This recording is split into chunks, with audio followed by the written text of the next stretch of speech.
Episode 192 moonlight बार। किसी benefit का इंतजार? विदुषी ये क्या कह रही है? उसकी बात सुनकर सभी लोग बुरी तरह से चौंक गए। विदुषी, आपने तो इस बार ऐसा करके वाकई में मुक्ति को जबरदस्त प्रोवोक करने की कोशिश की है। मुक्ति ने भी जिद पकड़ ली और सर उठाकर कहा, मैं हार मानने को तैयार नहीं हूँ। आप हार मानने को तैयार नहीं है? विधि उसकी हंसी उड़ाते हुए हंस पड़ी और कहा, 2 बार? मुक्ति जी, इस राउंड को मिलाकर स्टेज पर आप 2 बार मुझसे हार चुकी हैं, लेकिन फिर भी आप कहती हैं कि आप हार नहीं मानना चाहती हैं। श्योर, आप अपनी आवाज का इस्तेमाल मुझे हराने के लिए जरूर कर सकती हैं, लेकिन मुझे लगता है कि आपके पास उस तरह की एबिलिटी है ही नहीं। क्योंकि हर कोई पहले से ही जानता था कि मुक्ति उस कंपटीशन से बाहर हो चुकी है, इसलिए उसके साथ इम्पोलाइट होने में विधि ने जरा भी संकोच नहीं किया। मुक्ति ने अपना कॉन्फिडेंस नहीं खोया। उसने कहा, एक दिन ऐसा भी आएगा। वो तो वैसे भी जीत नहीं सकती थी, इसलिए उसने सभी को कुछ इंस्पिरेशनल बातें कहकर ये बताने का फैसला किया कि वो कंटिन्यू करेगी। और उसी समय विदुषी को एरोगेंट और बॉसी दिखाने की कोशिश भी की, लेकिन विधि ने इसकी जरा भी परवाह नहीं की। वो हमेशा एरोगेंट ही बनी रही। मुक्ति ने जो कहा उसे सुनने के बाद उसने मुस्कुराते हुए जवाब दिया, मैं इसका इंतजार करूंगी। मुक्ति पलटकर स्टेज छोड़कर चली गई। होस्ट की एक्साइटेड और इमोशनल आवाज स्टेज पर सुनाई दी। So the first person music in the valley festival की हिस्ट्री में वो पहला इंसान मिस विदुषी शर्मा ने आखिर ये कर दिखाया। शुरू से लेकर आखिर तक उन्होंने अकेले ही अपनी पूरी टीम को डिफेंड किया है। और now she fully deserves to be the arena queen. Arena queen? Audience में से आवाजें आने लगी। Arena queen मिस विदुषी शर्मा। पल भर में ही चीयर्स का शोर सुनाई देने लगा। उसने भी खुशी से चहकते हुए ऑडियंस को देखकर स्माइल दी और कई बार अपना सर झुकाया।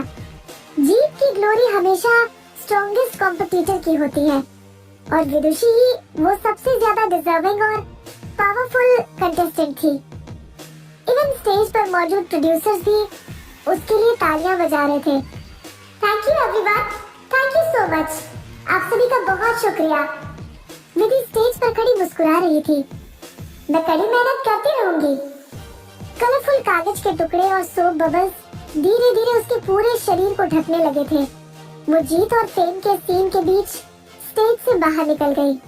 विदुषी, आपके लिए फूल है। उसकी असिस्टेंट अंशिका ने, जो कि ड्रेसिंग रूम में बैठी लाइव स्ट्रीम स्क्रीन पर सब कुछ देख रही थी, उसे ग्रीट किया और सुर्ख लाल गुलाब के फूलों का गुलदस्ता देते हुए कहा। गुलदस्ते के गुलाब बहुत अच्छी तरह से खिल चुके थे। उन फूलों की पंखुड़ियों पर ओस की बूंद थी और उसकी खुशबू एकदम नशीली थी। उन्हें देखते ही विधि के दिल में अचानक एक इंट्यूशन हुआ। एक बार एक आदमी था जिसने किसी को उसके हर कॉन्सर्ट में उसकी परफॉर्मेंस के बाद सुर्ख लाल गुलाबों का एक गुलदस्ता भेजने के लिए कहा था। वो आदमी जैसे ही उसने गुलदस्ते पर लगा काला कार्ड निकाला, उसने देखा कि उस पर एक डार्क कलर का एम्बोस्ड स्केच बना हुआ था। वो एक जाना पहचाना स्केच था। पंख फैलाए हुए एक गोल्डन बटरफ्लाई का स्केच। उसका हाथ थोड़ा सा कांपने लगा और वो कार्ड उससे जमीन पर गिर गया। आरव कपूर। ये गोल्डन बटरफ्लाई उनका सीक्रेट सिंबल थी। अतीत में उसने कहा भी कि उसके सिग्नेचर आसानी से एक्सपोज हो जाएंगे, इसलिए उसने सीक्रेट सिंबल के बारे में सोचा था। और उसे बताने के लिए कि क्या ये गिफ्ट आइटम उसी ने भेजे हैं, वो हमेशा इसी सीक्रेट सिंबल का इस्तेमाल करता था।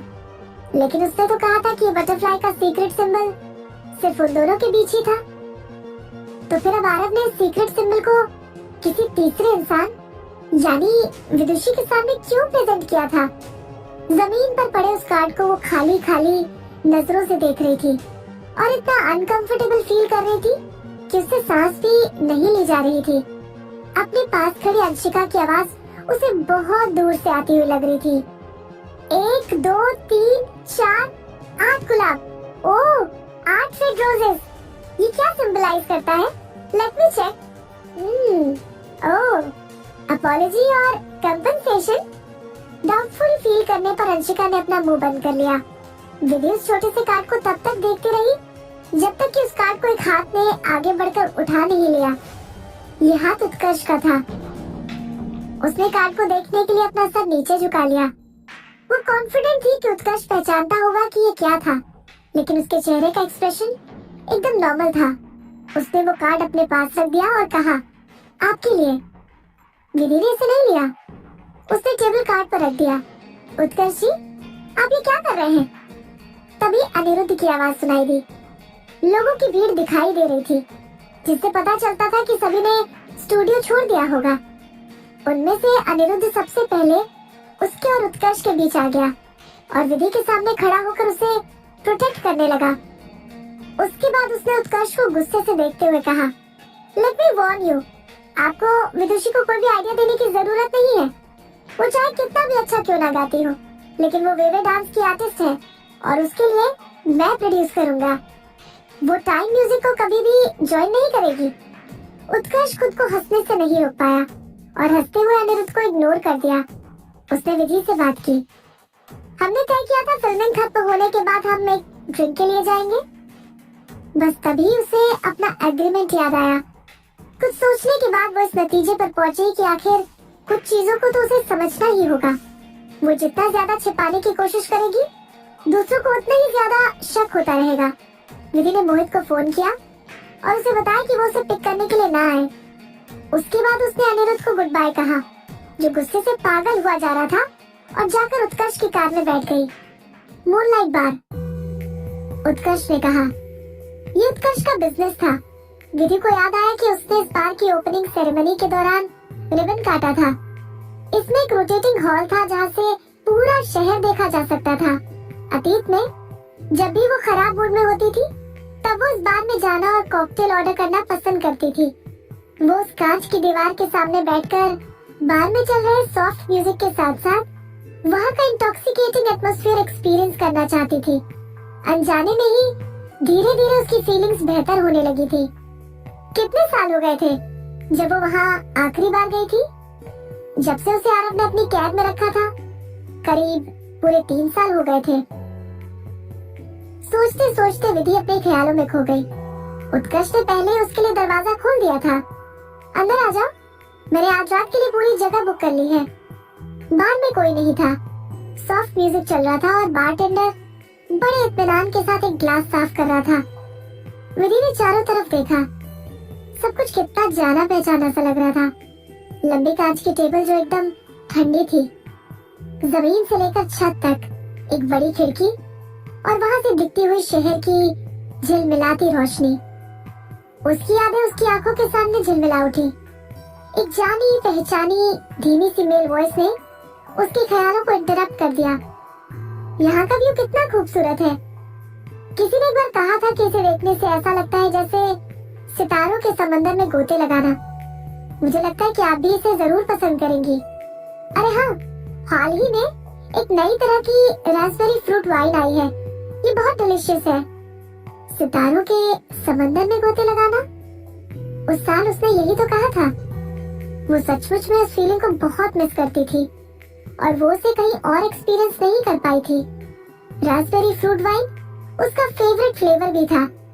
उसने एक glass Raspberry fruit wine order की और उस सीट पर चली गई जो उसके लिए जानी पहचानी थी, आइस थ्रोन। ये वहाँ की सबसे खास डिजाइन की हुई चीज थी। ये वहाँ के रोटेटिंग बार के आउटर एज पर एक सेमी एनक्लोज्ड स्पेस पर लोकेटेड थी, जो एक नैरो पाथवे के थ्रू बार के मेन एरिया से जुड़ती थी। इसके बारे में सबसे खास बात ये थी कि इसकी दीवारें और जमीन ट्रांसपेरेंट टेम्पर्ड ग्लास से बने थे। इस पर पाँव रखना हवा में पाँव रखने जैसा था। शहर से दूर और एक बहुत बड़े तारों से भरे हुए आसमान में एक बेमिसाल सुंदरता। विधि को वो जगह हमेशा से पसंद थी, क्योंकि कोई और जगह उसे अपने आप को तारों से भरे आसमान में इस तरह से डुबोने नहीं दे सकती थी। ये जगह एकदम शांत भी थी और उस gradual transparent high altitude pathway को क्रॉस करने के लिए बहुत कम लोग ही थे जिन्होंने उसे कभी डिस्टर्ब करने की हिम्मत की थी। वो अपनी जानी पहचानी सीट पर जाकर बैठ गई। उसने धीरे धीरे अपने फ्रूट वाइन का घूंट पिया और उसके मन और शरीर को शांत किया। उसके दिमाग में कई ख्याल घूमने लगे।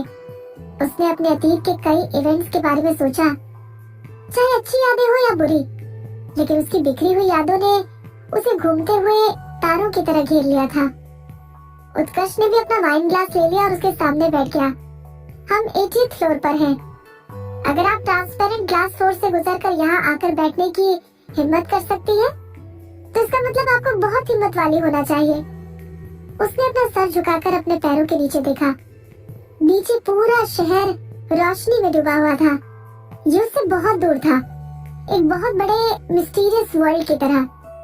जैसे जैसे बार धीरे धीरे घूमता गया, उसे लगने लगा जैसे वो भी धीरे धीरे उड़ रही है। उसने धीरे से अपने हाथ में पकड़ा हुआ फ्रूट वाइन का ग्लास हिलाया और कहा, इट्स क्लीन हियर। जब उसने उत्कर्ष को फेस किया तो अनजाने में वो एकदम शांत हो गई थी और उसे ध्यान ही नहीं रहा कि उसे केयरफुल रहना था। ऐसा शायद इसलिए था क्योंकि वो पहले से जानती थी कि उत्कर्ष ही उसकी पिछली जिंदगी का एकमात्र ऐसा इंसान था जो सचमुच में उसका दोस्त था, और इससे पहले उसने कभी भी उसे नुकसान नहीं पहुंचाया था, बल्कि हमेशा से वो उसे प्रोटेक्ट करने की पूरी कोशिश करता था। अनफॉर्चुनेटली उसने इस बात को काफी देर से रियलाइज किया। उत्कर्ष मुस्कुराया और वाइन के ग्लास को धीरे से उसने विधि के पास धकेल दिया। Try this. उस ग्लास में एक ब्राइटली कलर्ड कॉकटेल था। उस ग्लास में डीप रेड लिक्विड में कुछ ब्लू स्पेक्स दिखाई दे रहे थे। आग की तरह लाल और बर्फ की तरह नीला था। उसने एक घूंट लिया। इसमें रास्पबेरीज की मिठास थी और एक अनजान सा माइंड ब्लोइंग टेस्ट था। उसे एक कंफर्टेबल सी डिजीनेस का एहसास हुआ। What's this? उसने पूछा।